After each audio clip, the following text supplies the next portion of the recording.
صحابہ کے شاگرد ہیں. وہ بندہ مجھ سے پوچھنے لگا مولانا آپ امام ابو حنیفہ کو امام مانتے ہیں؟ امام ابو حنیفہ نے تو بقرہ عید کی نماز پوری زندگی نہیں پڑھی. جب نہیں پڑھی تو آپ اسے امام کیوں مانتے ہیں؟ سال میں ایک بار بقرہ عید آتی ہے, انہوں نے تو نہیں پڑھی اور میں مانتا ہوں نہیں پڑھی. میں آپ کی مسجد میں بیٹھ کے کہتا ہوں امام صاحب نے نہیں پڑھی بلوغت کے بعد بقرہ عید کی نماز. جب اعتراض ہوتا ہے تو جواب ماہرین سے پوچھے. یہ میں بیٹھا تھا جامعہ عمر بن خطاب ملتان میں, اعتراض ہوا, میں نے کہا میں سنیں جواب, ایک بات ہے تو مانو, اب سنو میرا جواب. امام ابو حنیفہ کی جمہور کے قول کے مطابق 70 سال عمر ہے. مسند الامام اعظم اٹھائیے, امام حسکفی رحمۃ اللہ علیہ کی روایت سے امام قاضی ابو یوسف کی روایت موجود ہے. حججت مع ابی سنۃ 16. امام صاحب فرماتے ہیں میرے والد ثابت, نعمان بن ثابت ہے نا, ثابت بن زوتی میرے والد, جن کو علی المرتضیٰ نے اپنے ہاتھوں سے اٹھایا تھا, امام ابو حنیفہ کے والد کی منہ میں گھٹی دی تھی, اس ثابت اپنے والد کے ساتھ میں نے, امام ابو حنیفہ کہتے ہیں 16ویں سال کی عمر میں پہلا حج کیا ہے. آپ اٹھائیے حضرت شیخ سرفراز خان صفدر رحمۃ اللہ علیہ کتاب مقام ابی حنیفہ, اس میں باحوالہ یہ بات پروف کر دی گئی ہے کہ امام صاحب نے 55 حج کیے ہیں. کتنے حج کیے ہیں؟ 55. 15 اور 55 کتنے ہوئے؟ بولیے 70. 55 حج ہیں. اور یاد رکھو حاجی بقرہ عید کی نماز نہیں پڑھتا, نہیں پڑھتا. بلوغت کے بعد امام صاحب حج پہ حج, حج پہ حج, حج پہ حج کیا ہے. حاجی پڑھتا ہے؟ کوئی ایک بندہ اٹھ جائے جو کہ میں حج پہ تھا اور میں نے بقرہ عید کی نماز پڑھی ہے, میں تیرے ہاتھ چوموں گا. حاجی نہیں پڑھتا. میں نے کہا لوگو حسد کی آنکھ میں حسد آپ نے اپنی آنکھ میں اتارا ہے, حسد اپنی کانوں میں اتارا ہے, حسد اپنے دل پہ اتارا ہے.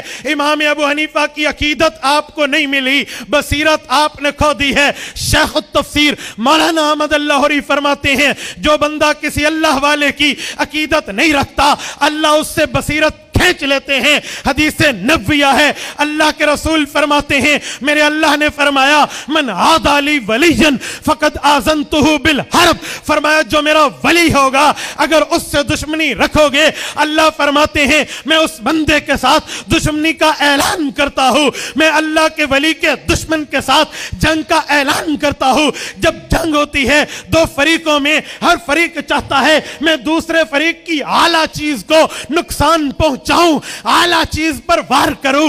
اللہ نے جنگ کی ہے ولیوں کے دشمن کے ساتھ. انسان کے دل میں اعلیٰ چیز ایمان ہے, انسان کے سر میں اعلیٰ چیز دماغ ہے, دل میں بصیرت ہو, دل میں عقیدت ہوتی ہے, ذہن میں بصیرت ہوتی ہے. جب ولی کی ولایت پہ ہم نے دشمنی کی ہے, ذہن سے بصیرت گئی, دل سے عقیدت گئی. میں نے کہا ابو حنیفہ پر اعتراض کیا ہے, ابو حنیفہ کو نہیں سمجھا, صحابہ کے اس شاگرد کی ویلیوں کو نہیں دیکھا, مرتبے کو نہیں دیکھا, مقام کو نہیں دیکھا, حیثیت کو نہیں دیکھا, اور ابو حنیفہ پہ زبان درازی کی ہے. تیرے سر سے بصیرت اللہ نے لے لی, تیرے دل سے عقیدت اللہ نے لے لی. نہ جس کے پاس عقیدت ہو, نہ جس کے پاس بصیرت ہو, وہ بے وقوف ہوتا.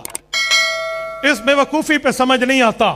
ہاں وقیع بن الجراح یہ سیاستہ کے اصحاب کے استاد ہیں, امام شافعی کے استاد ہیں.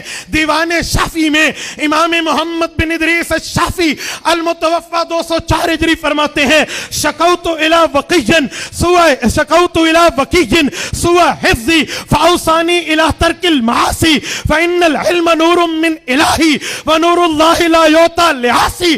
کہا میں نے اپنے استاد وقیع بن جراح سے پوچھا, یہ امام شافعی کہتے ہیں وقیع بن جراح کون ہے؟ سیر اعلام النبلاء اٹھائیے, شمس الدین ذہبی لکھتے ہیں کان یفتی بقول ابی حنیفہ, امام ابو حنیفہ کا شاگرد تھا, امام ابو حنیفہ کا مقلد تھا, امام شافعی کا استاد تھا. کہتے ہیں میں نے ان سے پوچھا ذہن کمزور ہو جاتا ہے, ذہانت یاد نہیں رہتی, ذہانت ختم ہو جائے, یہ کیوں ہوتی ہے؟ وہ کہنے لگے بیٹا یاد رکھو اس کی وجہ یہ ہے علم اللہ کا نور ہے, گناہوں کو چھوڑ دو, گناہگار کو اللہ کا علم نہیں ملتا. ولیوں سے دشمنی کر لی, ابو حنیفہ پہ اعتراض کر دیا, تو تجھے سمجھ نہیں آنا ساون کے اندھے کو ہر چیز سبزی نظر آتی ہے. اے وساویت، اے بھی ہے، پھر یہ حال ہو جاتا ہے۔ اس لیے عقیدت بھی رکھیں، بصیرت بھی رکھیں۔